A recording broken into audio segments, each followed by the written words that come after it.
दो मजदूर बच्चों की गरीबी की कहानी। चल उठ अमन, काम पर जाना है। आज ज्यादा सो गए हम, गालियां मिलेंगी ठेकेदार से। यूं ही दिन की शुरुआत हुई उस 11 साल के मासूम की, अमन को उठाने के लिए जब 12 साल के अजय ने आवाज लगाई। हड़बड़ाकर अमन उठा और अजय से बोला, भाई गलती हो गई, आज मेरी वजह से तुझे भी गालियां मिलेंगी। अजय ने कहा, कोई बात नहीं, गालियां रोटी सी लगती है, आखिर पेट का सवाल है। इतना कहकर दोनों फुटपाथ से उठे और पास के पियाओ से पानी लाने के लिए पुरानी प्लास्टिक की बोतल लिए दौड़े दौड़े गए। शायद उन्हें आज जल्दी भी थी और डर भी सता रहा था। मैं पास ही खड़ा ये सब देख रहा था। बहुत से विचार मन में उबाल ले रहे थे। परिस्थिति, वर्तमान और भविष्य के सवालों में खोसा गया था। खैर, मुझे भी ऑफिस जाना था और जहां वो दोनों सो रहे थे मुझे भी वहीं से ऑटो लेना था। लेकिन आज मेरे कदम ऑफिस न जाकर इन दो मासूम चेहरे और मजबूर दिमाग को बारीकी से समझने की इजाजत दे रहे थे। मैं ये सोच ही रहा था तभी वो दोनों दोस्त फटे और मेले कपड़ों में ही जल्दबाजी में कहीं जा रहे थे और मैं भी उनके पीछे पीछे चलने लगा। लगभग 2 किलोमीटर चलने के बाद मैं एक ईंट के भट्टे पर पहुंचा जहां ये दोनों दोस्त डरे सहमे एक रौब दिखाने वाले आदमी के सामने खड़े थे। मैं दूर से ही उस आदमी और इन दो बच्चों की बातें सुन रहा था। वो आदमी इन बच्चों का गालियों से स्वागत कर रहा था और वापस चले जाने को कह रहा था।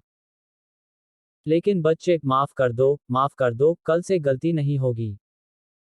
और साथ ही बोल रहे थे, कल अधिक काम किया था, माफ कर दो।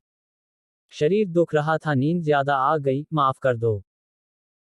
खैर, उस ठेकेदार ने दोनों को काम पर लगा लिया और दोनों ईंट बनाने के लिए मिट्टी की खुदाई करने लगे। लेकिन ये क्या, अब वो मुस्कुरा रहे थे। शायद मासूम होने के साथ ही दिल के सच्चे भी थे वो, आखिर मोहब्बत जो दी थी अपने कार्य से उन्हें।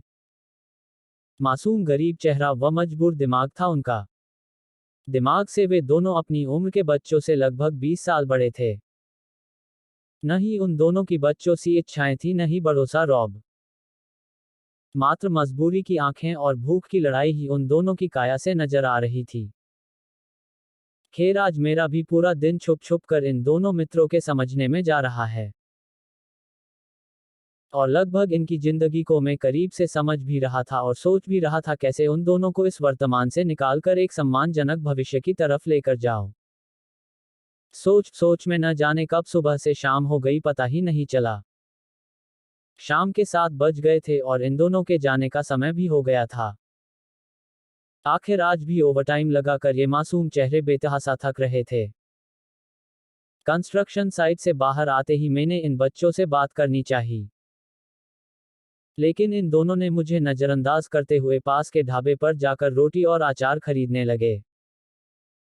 और खाना खरीद कर शायद उसी फुटपाथ की ओर जा रहे थे जहां से ये सुबह आए थे। मैंने अब उनसे बात करने की कोशिश नहीं की और मैं भी अपने रास्ते चल दिया। आज मैं घर 1 घंटा लेट पहुंचा था और घर पहुंचते ही अपने कमरे में जाकर रोने लगा। शायद मैंने आज असली जिंदगी को देखा था। बेबसी को पास से समझा था। भूख को तड़पते देखा था। बचपन को मिटते देखा था। गरीबी को रोते देखा था। और ना जाने कितना दर्द देखा था। आज मैं जीवन को समझ गया था। लेकिन कहानी अभी खत्म नहीं हुई, जुड़े रहना दोस्तों, जल्दी ही इस कहानी को एक खूबसूरत अंत दिया जाएगा। दोस्तों, आशा करता हूँ आपको वीडियो पसंद आया होगा। पसंद आया हो तो वीडियो को लाइक और शेयर करना ना भूलें और अगर आप चैनल पर नए हो तो चैनल को सब्सक्राइब कर लेना। दोस्तों, वीडियो देखने के लिए आपका बहुत बहुत धन्यवाद।